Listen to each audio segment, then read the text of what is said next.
So here we are this morning. Wanted to talk a bit about what it's like to create podcasts for your destinations. She already introduced us, but I'm the digital marketing director at Relic Agency. We're based out of Provo, Utah. Work with small to mid-sized DMOs across the country. Rob Wells is one of our favorite clients and kind of helped us spearhead this podcast program. So, Rob, if you want to introduce yourself real quick, and then we'll get moving. Yeah. Hey, everybody. Rob Wells. I'm with Visit Beaufort, Port Royal, and the Sea Islands here in wonderful South Carolina. Wish I could be there. I'm grateful for those who showed up in person for this conference. You mean a lot to the industry getting out and being a part of this group. So thank you very much. Cool. Thanks, Rob. All right, go ahead and flip to the next slide. So the first question I kind of want to tackle is, why do we buy media, right? We buy it, go ahead, Rob, we want to access their audience because we don't have our own audiences, right? We need to buy our presence there. But also we want to be sophisticated. The more, especially for smaller DMOs, you want to be as omnipresent as possible. And that's obviously really important for large organizations, but we want to make sure we're everywhere. So go ahead, Rob. But podcasts are a way to kind of own your own audience. So as COVID kind of shut everything down, everybody started listening to more and more podcasts. It became a good medium for people, and it's been growing over the years too. And I think this has just kind of spurred it a little further. But according to some recent research, 55% of people have listened to a podcast. 37% of people listen to one regularly, about once a month, and about a quarter of people listen to podcasts weekly. It's an important growing medium, and I think that's going to be growing even more. I think, at least with my commute, I listen to a few every week, at least. Go ahead, Rob. And then 80% of those who are listening listen to all or most of the episode. So it's a very engaging medium, especially when you can get someone's attention for 20 minutes to 2.5 hours, depending on the length of the episode. That's important. Go ahead. So why is it important for DMOs to think about podcasts as a medium for sharing your story? It allows you to create your own owned audience. You can use the medium to talk to people directly, build a following, and you have that audience and you can control it. Whereas, if you're buying ads through magazines or social media or whatever, you don't own that audience. And as we heard yesterday, it's going to be harder and harder to get in front of the right people. So the more you can take control of that, that's really important. So additionally, while DMOs are struggling to get their story out there, the engaging platform of podcasts is a great way to take advantage of that. Go ahead, Rob. So you probably saw our obnoxious booth right outside the door, but our CEO started the Destination Marketing Podcast about a year and a half ago.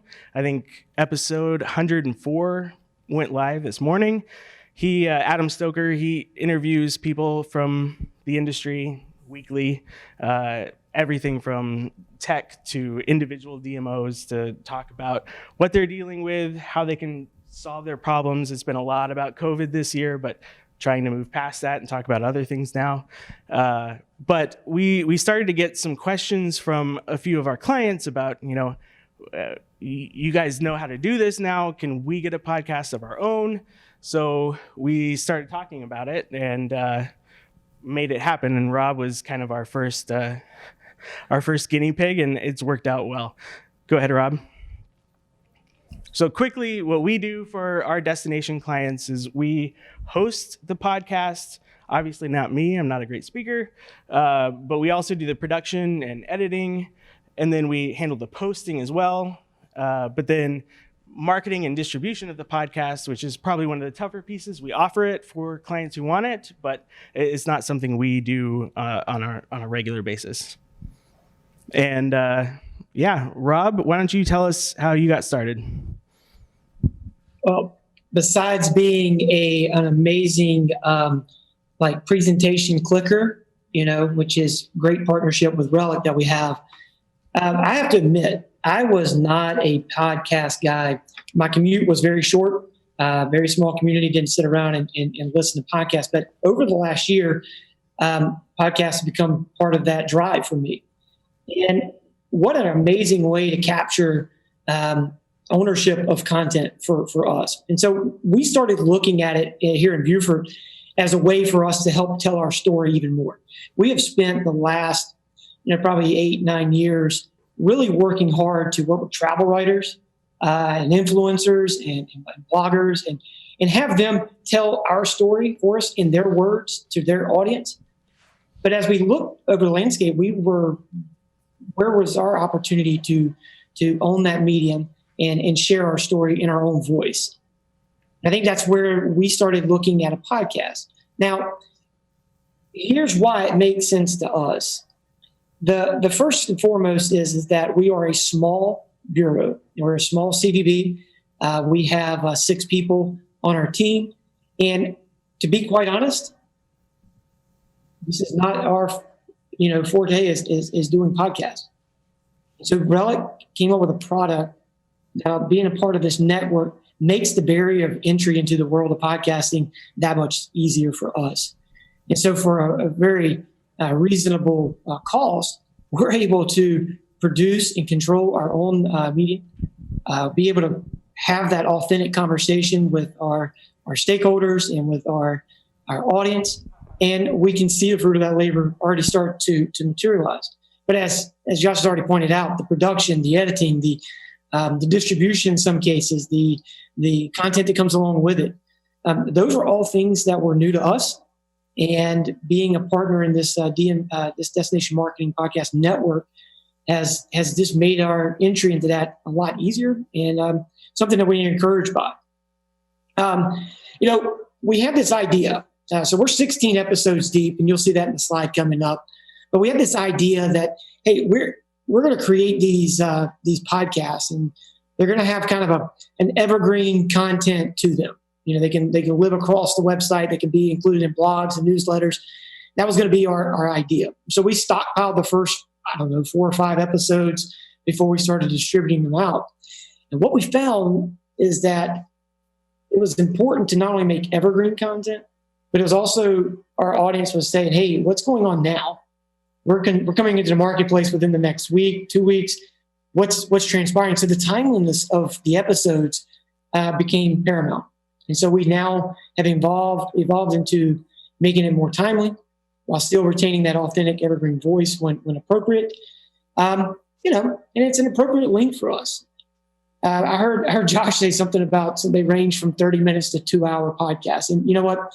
I can see the 2-hour ones for somebody, but for us, podcast length is I think ours averages around 17 to 24 minutes, I think is our average podcast length. So here in Beaufort, we have we're on the Intercoastal Waterway, by the way, and we have a swing bridge. So as sailboats come through our bay, the bridge turns. And about the length that it takes several sailboats to cross through with their tall masts, cross through the bridge, you sit in traffic for that 20, 24 minutes. That's enough to consume one of the Intercoastal podcast episodes. And so we keep it at somewhere around that length because it's authentic to who we are. And of course, the production release is in a timing. We chose every 2 weeks. We have the flexibility to increase that to weekly episodes, and we may move that direction. But I would implore you guys to at least be consistent. Every 2 weeks works for us, but maybe your destination looks at it as an every week, or maybe once a month.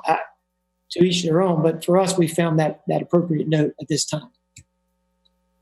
But there has been some challenges along the way, and that is more on our end as opposed to Relic end. But I will say that one of the things that we've been able to overcome is, how do you work with a podcast group that may not be in your destination? So a local host was kind of one of those things. And I think early on, and Josh will talk about this too, but we had this where our host from the network had never been to Beaufort and talked about it as I can't wait to get to the area. So I would say eliminate that up front. And Natasha has been to Beaufort now. As a matter of fact, we've done live episodes from Beaufort, which is weird considering they're in Utah. But she's been to the area. She knows exactly where we're talking about when we talk about it, and it gives a different perspective. Now you have that, okay, she's no longer a potential visitor. She's an actual been here, done that kind of host, and that's important. And I think that's been one of the key hurdles for us to get past, just because, it has a different, conversation point. The other, distribution. I mentioned earlier that we wanted to stockpile our episodes and use our tools. And as we grow and see our audience grow with it, where they consume our podcast or where they're introduced to the podcast has been mixed. Some have seen it on the website.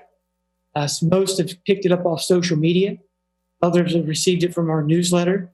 And some have just been on searching Beaufort or on the Sea Islands through iTunes. Distribution is important. Make sure your strategy is sound. Make sure you're fluid in that strategy. We get to work with Relic and how that distribution model works, but it's our ownership of it. I believe this is one of those things that for us, it works better for us to distribute it ourselves across our channels. While production may not be our case, distribution is, and we have we've definitely done a better job of that over the past couple of months, and people are eager to consume it, and so I think our numbers speak to that as we go. So I think we're 16 episodes into it. Josh, is that right? Is that on the screen there? Yep, good. Over 1,000 listeners, listens to the thing, and our growth has been quite large, and it kind of compounds as you pick up new listeners. Of course, your folks are going to be more engaged, and it's been pretty cool to watch it. Yeah, so obviously podcasts have their benefits and everything, but it's not, you can get added benefits from creating a podcast. So it's kind of pre-built content that you can use elsewhere. So I know Rob mentioned this earlier, but you can use it for other things. Like we encourage our clients to use and post full transcripts of each episode. Helps with SEO value for your website. It's usually very keyword rich content, so it makes a lot of sense to share that way. Or if you wanted it to be a little more reader friendly, we also recommend using turning them into blog posts. We create pull quotes for social media for our clients, and then it's a good way to use to create voiceover opportunities for videos if you're doing that sort of thing too. Yeah, and I will say that there are some other podcasts in the destination world out there. So, I encourage you guys to go and see those and how they distribute the podcast across their platforms that they do currently own, whether it be their newsletter, their blogs, their website. However, we have found what works for us. You may find something that works better for you guys. But we, being new to the podcast game, rely on Relic quite a bit on how to distribute those things. And I would encourage you guys to look at that as their tool, because they've done it. I mean, Adam has his own podcast, and he's been at it for 1.5 years, and he's seen the overall growth. So you're talking with a group that's had experience in the podcast growth format. That's important. Yeah, and so next steps, at least for Relic and growing the Destination Marketing Podcast Network, we're focused on bringing on new clients. We have a Laredo, Texas has their own podcast. We started that for them a couple months ago, and then I think we're onboarding a new Utah podcast this year in Beaver, Utah, kind of middle of nowhere, but it'll be cool content. Rob, what about you? Yeah, for us, it's in this timely, and I think, I can't see everybody in the room, but I would assume that the majority of you guys are having the conversation with either in your office or in your marketing teams or with your organization as a whole. how do we pivot? How do we pivot coming out of this? As we move forward during this time, we're involving our community more. In our community are some of our community stakeholders, some of our biggest cheerleaders for the destination, and they have a unique spin on the destination. So we give them an opportunity to talk about not only their business, but also what they find attractive about the area. And we see this becoming more fluid community tool, whether we expand that into bringing our folks from the economic development side of the house in company recruitment, or just from our, elected officials being able to talk about growth and community development. We see this as a community tool, and why not? I mean, we're more than just destination marketing organization. We're actually a community marketing organization, and we want to showcase and use our tools for that. And you know what? Our feedback that we've received from our folks that we have partnered with on our podcast, who have episodes dedicated to them, they love it. They absolutely love the showcasing of their business, but also love talking about this destination, and they have done a fantastic job doing so. Awesome. Well, I think we're about out of time, but hey, Rob, real quick, will you tell the story from about a week ago?